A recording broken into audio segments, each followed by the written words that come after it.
All of the footage that you're about to see, all of that was shot in 2021 in April while I was on vacation in Darjeeling. All this footage was kind of just sitting around on my hard drive, unused. So I'm using it here right now. But do keep in mind, all of this was shot on a phone, so the quality is not the best. Sorry about that. This is Darjeeling Zoo, or the Padmaja Naidu Himalayan Zoological Park. As the name suggests, this is located in Darjeeling, India, and with an average elevation of about 2 kilometers or 7,000 feet, it is the highest elevated zoo in India. The park was opened in 1958, and the zoo is relatively small at about 70 acres in total. But this zoo is one of the only places in India you will find red pandas. Not only that, the zoo is actually running a captive breeding program for red pandas as well as snow leopards.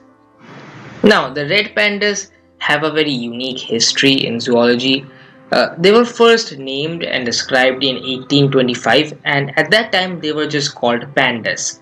The giant panda was actually named in 1869, 48 years later.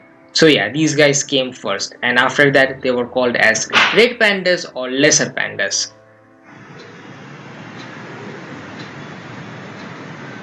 Now, their taxonomy has been a bit complicated. Here you can see the family is named Aluridae. Before that, people thought they were pandas, like people thought they were related to the giant panda and placed them under Ursidae, which is bears, while some others thought they were more related to weasels and skunks and put them under Mustelidae. But right now they're placed under their own families, Aluridae, and they're the only members of their entire family.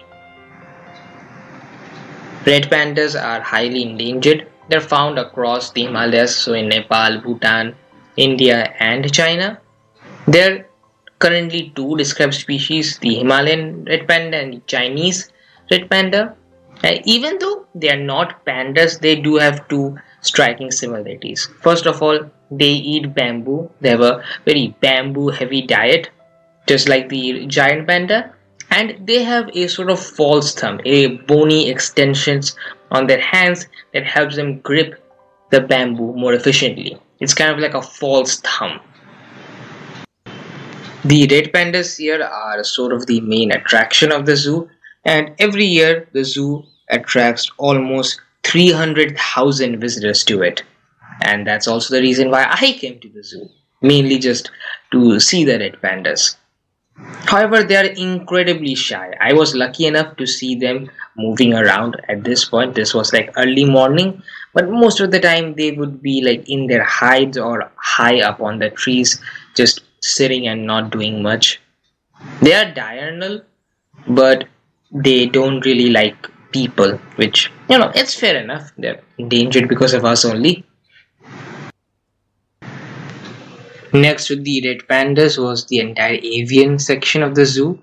However, I shot all of this footage on my phone, and because of that, as well as the fact there was a very foggy layer of glass separating the birds and the um, zoo goers, the footage isn't exactly that great. I'm sorry for that. But in terms of species, uh, there was nothing new here. Most species that were in here are found in everywhere else. So we have your macaws, um, pheasants, peafowls, temnit strogopans, grey parrots, etc. It was all well kept. I really liked it, but yeah, the quality isn't really the highest. And that right there is the temnit strogopan I talked about. Beautiful birds, really, but yeah, the footage is a bit deep fried.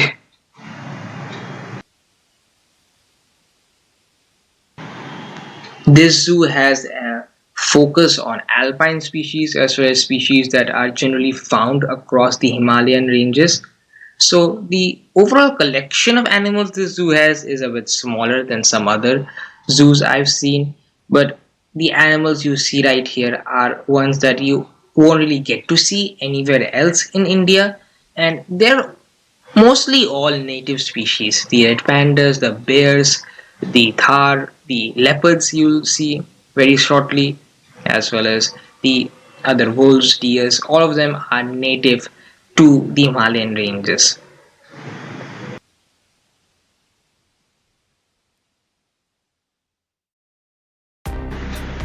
Now, these are the snow leopards. As I said, the zoo carries out captive breeding projects for these snow leopards alongside the red pandas as well as Himalayan wolves.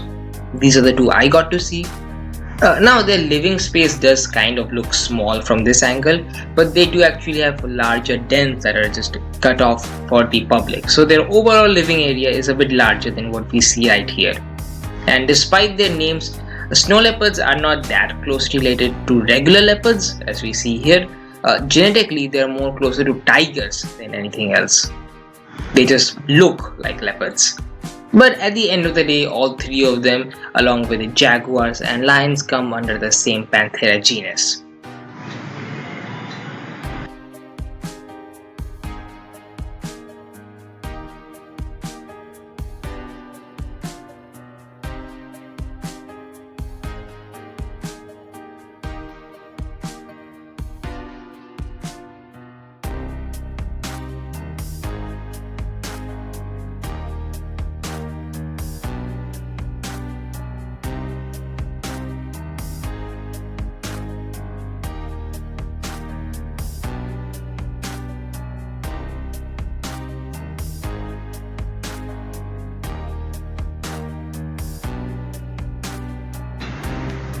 Now, this is obviously a tiger, a staple of any Indian zoo or any zoo in general, really.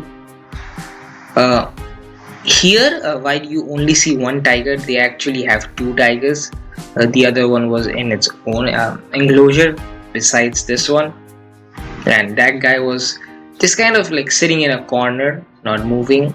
But this one just came all the way up front, right at the edge, and just started walking around the enclosure and then just kind of stood here at this corner.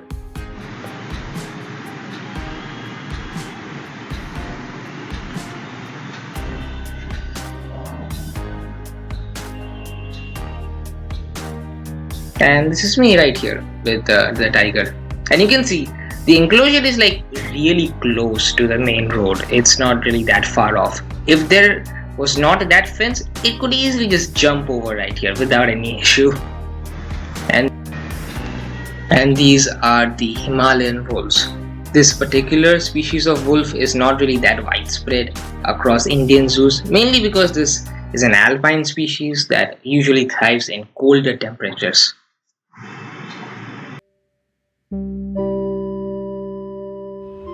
For everyone who's still watching, thank you for watching the video till the end. If you enjoyed this one, then please be sure to like this video as well as subscribe to the channel. And if you want to see anything more from me, please do let me know in the comments down below. Thank you. Have a nice day. Bye.